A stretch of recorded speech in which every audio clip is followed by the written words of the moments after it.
Meghan is a woman of huge ambition and total ruthlessness on her terms. Why she is so selfish is bizarre. He needs her because he's a lonely, sad man, and she needs the label. She's an agent of destruction. 10 years. 10 years of pain. 10 years of lies. 10 years of PR shit shows. It's a royal cancellation. It is a royal snub. It's Harry who will be feeling this most keenly. It's an act of war. She wanted to be the star, and of course she failed. No introduction, you didn't press play to be eased in. But one word just slid past you, the label. He dropped it flat, like it was nothing. And by the end, a biographer swears that one small word explains the entire marriage. Not the love story you were sold, the one underneath it. I was duped, like many, many people. You know, Meghan did dupe people. She was very clever at making people think that she was actually someone that was just down to earth, which she wasn't. Be honest for a second. The first time you watched her step out and wave, something in your gut flickered and you told yourself off for it. You weren't being unfair. On her own account, a reporter who genuinely liked her at the start says the exact thing you felt. The down-to-earth thing was the performance. Your gut was early. It wasn't wrong. She gave Harry the confidence and the safety net to be his own man. Let's build her version first. Tall and generous, the way her defenders would. A woman walked into a freezing institution and handed a grieving man his confidence back. And that concession comes from her sharpest critic. Out loud. He gives her that. She freed him. She was, in the exact phrase the press ran, a breath of fresh air. Now watch that picture crack.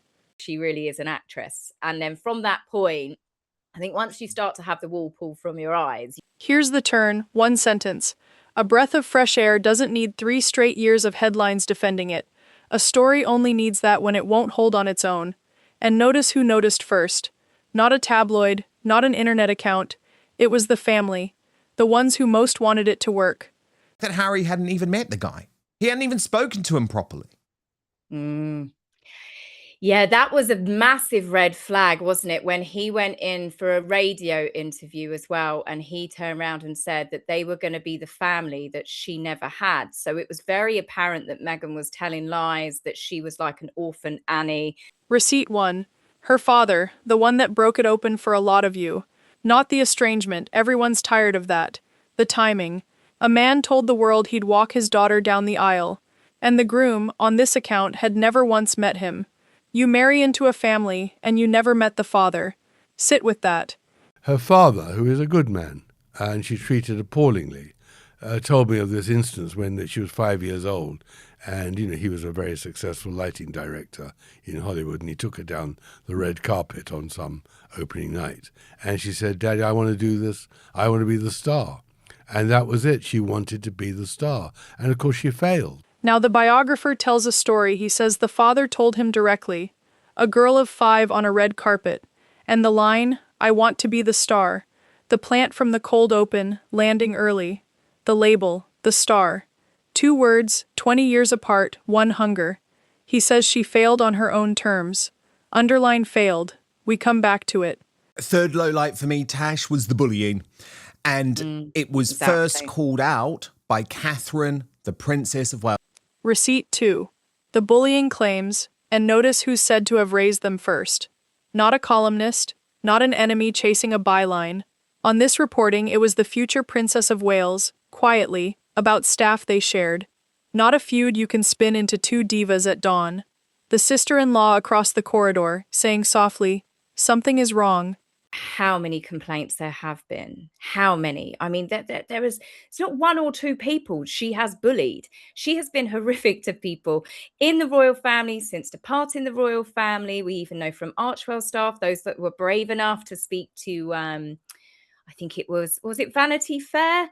They got it, or the Hollywood Reporter, or both actually. I think about both publications. American staff, yeah, which is what's so interesting. The behavior has continued. And it didn't stay behind a palace door.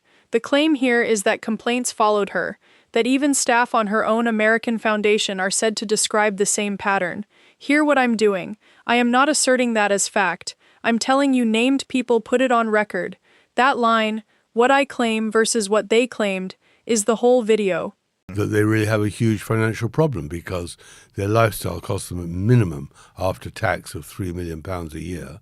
And although they've got the money now, Meghan is a woman who's very, very conscious of money because of her childhood and everything, and therefore is terrified and needs to build a brand. Receipt 3. Money. And it's simpler than the drama. The number the biographer puts on their life is £3 million a year.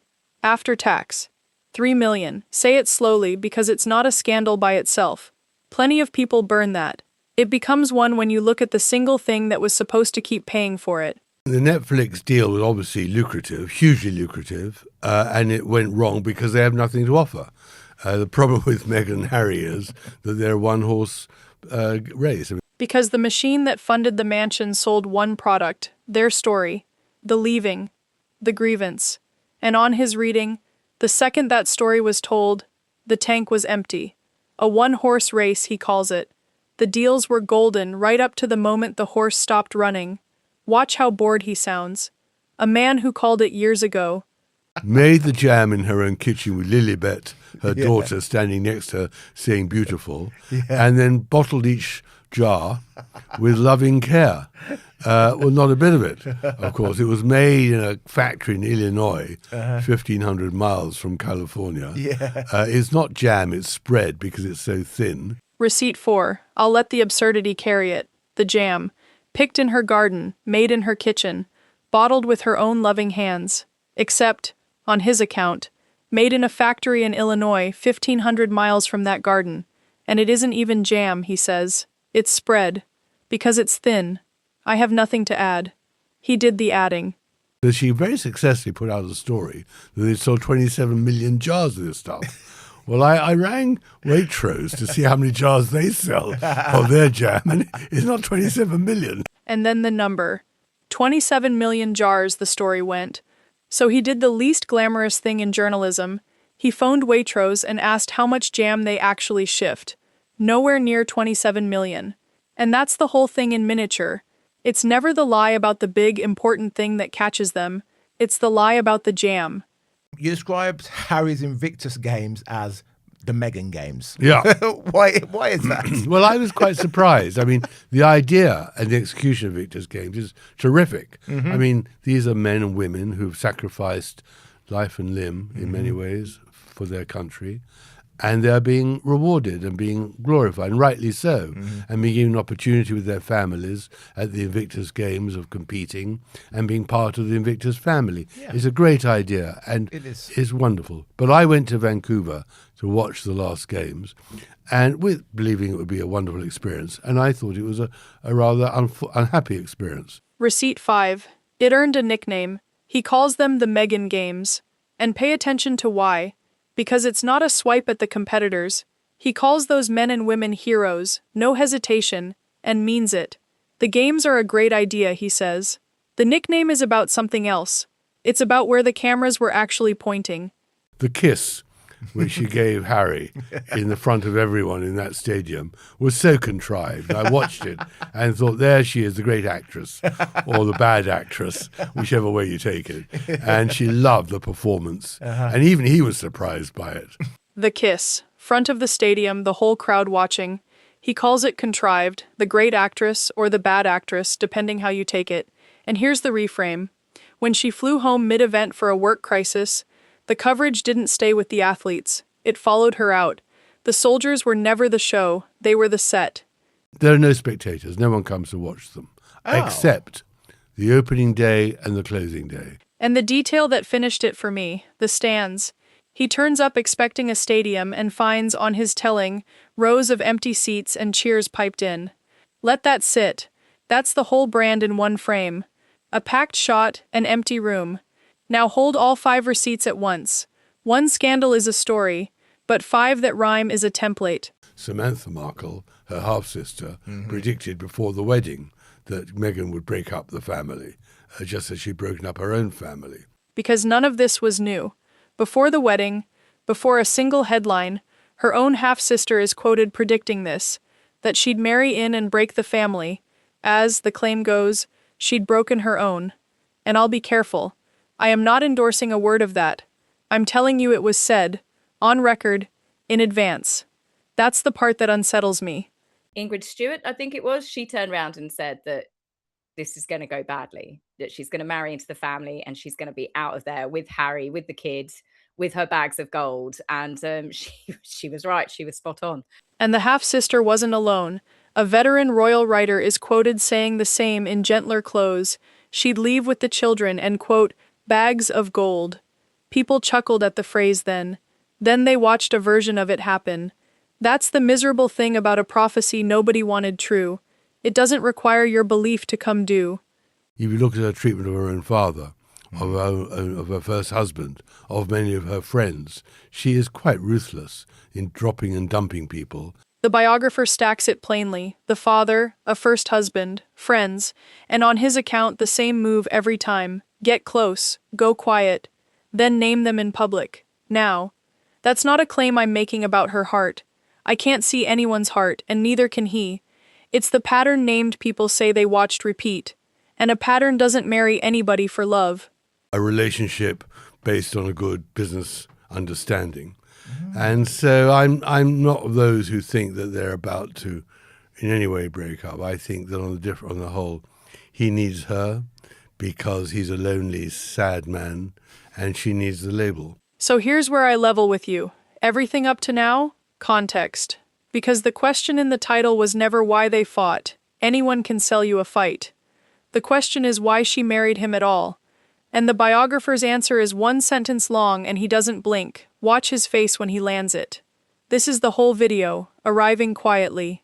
Became the star by getting married to Harry, a global star. And instead of being happy with that and taking the terms, she was determined everything had to be on her terms. And that was worse than narcissism. That was destructive. She's an agent of destruction. A relationship, he says, based on a good business understanding, not a betrayal, a structure. And there's the label, paying off, the word from clip 2. On his reading, she couldn't become the star on her own, so she married the one title that made her one overnight. That's the reveal. Not that the love was fake, that the love was the smaller line item. He's a lonely, sad man, and she needs the label. And I don't think there's some unbelievably rich billionaire in California desperate to take on Meghan. And I need to take a breath here, because this next part isn't the fun part, and it shouldn't be. If you believe even half of what these named people put on record, then turn your eyes to the other side of the table. What's sitting there isn't a villain. It's the phrase the biographer keeps returning to, almost gently. A lonely, sad man. The Obamas, the Clooneys, Oprah Winfrey, they've all gone completely cold on Harry and Meghan. Why? Because I think the couple are seen as toxic. And the loneliness has receipts of its own. On this reporting, the famous friends, the Montecito set, photographed everywhere at the start, have quietly gone cold. Not a feud, not a statement, just calls that stop being returned. And that's a particular kind of quiet. The silence that comes not from being hated, but from being decided about, filed under, not worth it anymore. Harry will be devastated by this. He'll be hurting.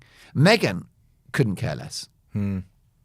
Because there is not the emotional capital for Meghan in this one.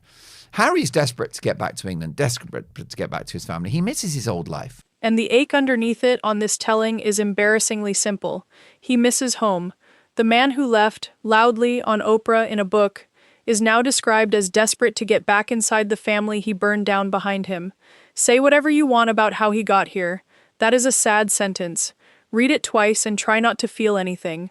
Team Wales versus Team Sussex. And Team Sussex, I've got to tell you, is an increasingly lonely place. Who is in Team Sussex? One commentator has a name for where he's landed. Team Sussex. And he calls it an increasingly lonely place. 2 people and some hangers-on. That's the invoice nobody reads aloud. You can win every argument with your family, be right about all of it, and still lose every ordinary Tuesday for the rest of your life. He's paying that bill now.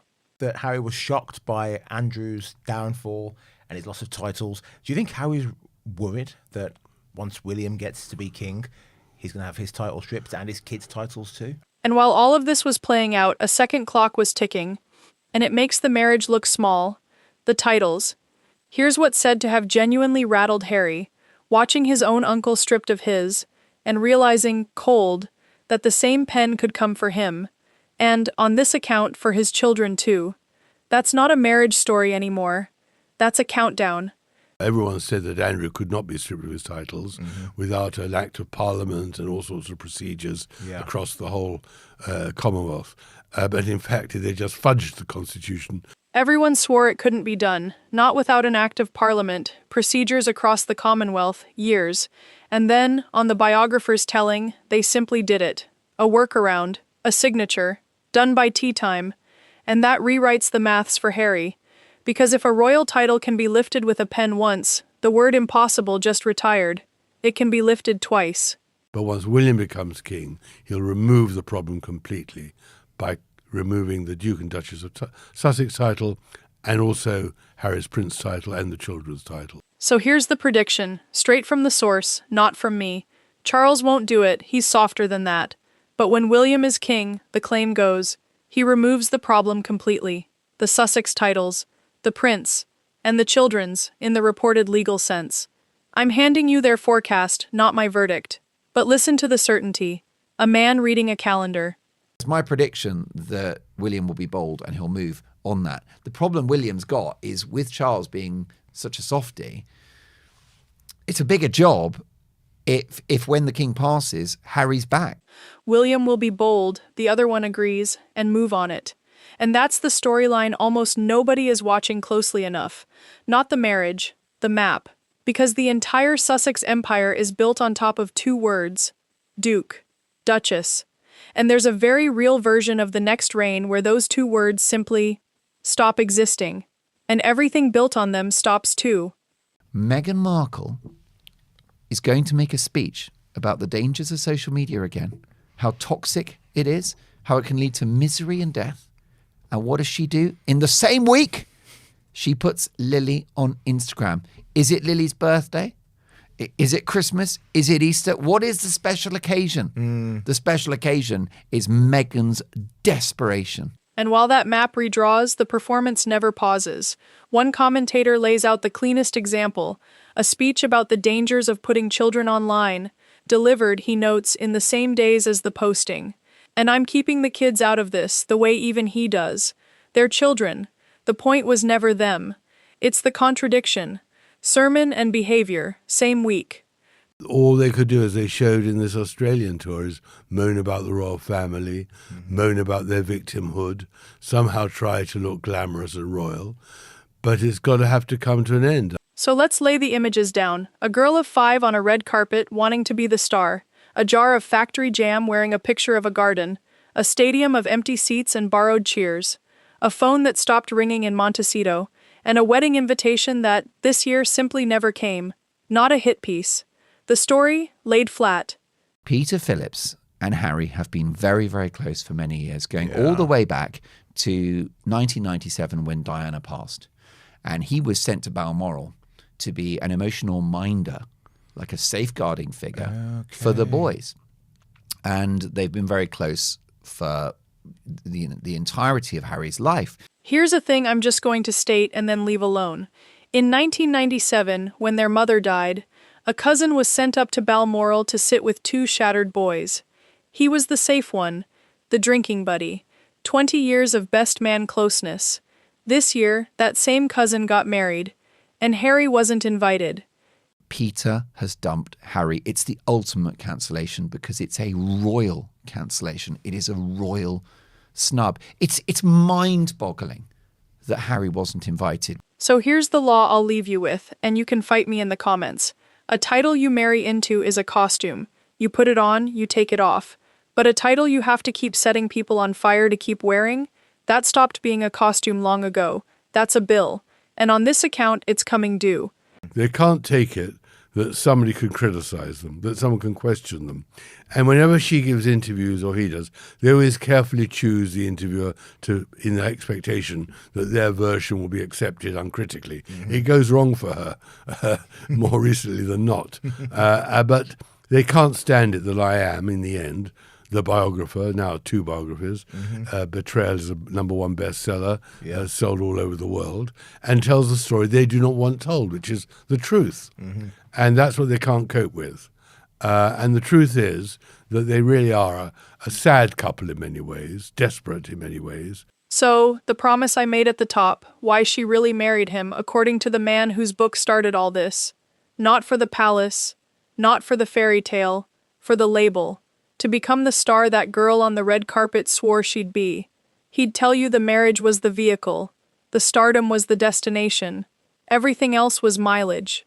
William and even King Charles now, after watching the couple in Australia, will now have to seriously think, can we afford the risk to the monarchy by this couple selling the royal titles? And here's the one consequence that outlives the gossip. Even the king, even William, on his account, they now have to ask a cold question. Can the monarchy afford the risk of 2 people selling royal titles for profit? Because the day the honest answer is no, the brand doesn't shrink, it doesn't rebrand, it gets deleted. There's a difference, and they know it. That not all of the public will be comfortable with William cutting his brother off. And of course, Harry will leverage that to within an inch of his life. If Harry thinks that 20% of the public think it would be unkind to strip him of his titles and send him home, well, he'll use that against his own brother. And then what you've got is a civil war. So here's the real question, and there are 2 honest answers. When William is king and that pen comes out, is stripping the Sussex titles justice finally catching up? Or is it a brother holding the full weight of a crown, punishing a brother? Both are defensible. Both. Don't give me the easy one. Tell me exactly where you land, and why. But he chose Birmingham for one particular reason. It was to get reconciliation with the king. It was the whole point of it was that he hoped King Charles and Camilla would turn up, and it meant the re-entry of Meghan and Harry into the royal family, revalidate them as royals so they could continue their commercialization of their titles. And he's coming in July for a trial, the rehearsals. Yeah. And he'd hoped, of course, to be seeing King Charles. Because there's a trip already on the calendar, July, back on British soil. And one royal in particular that Harry, on this account, is quietly betting will show up to meet him. Next time I'll tell you exactly who that is, and why the smart money, after everything you've just watched, says he won't come.